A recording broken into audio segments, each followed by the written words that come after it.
గీతు తమ్ముడు ఎగ్జామ్ ఎట్లా రాసిండమ్మా మొన్న? మామూలు ఎగ్జామ్స్ అయితే నాకు తెలియదు ఎలా రాస్తాడు, కానీ ఐఐటి ఎగ్జామ్ భలే రాస్తాడు. నా ముందు పెంచేవాడు, నా ముందు రోల్ నెంబర్. ఎలా రాస్తాడంటే 4 ఆప్షన్స్ ఉంటాయి మాకు, అంటే రాసేది ఏముండదు, జస్ట్ బబ్లింగ్ ఉంటుంది.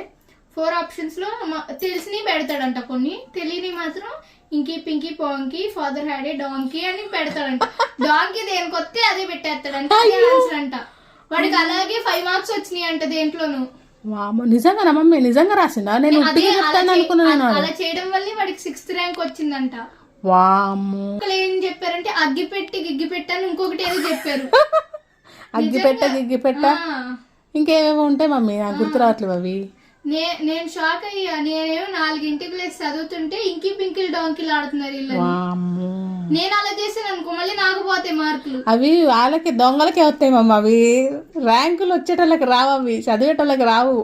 నేను 4 లేసి చదువుకుని కీ పాయింట్స్ అన్ని రాసుకుంటుంటే ఆడు ఎందుకు లేగడా అనుకున్నా. ఈ ట్రిక్ నాకు తెలియదు అయ్యా.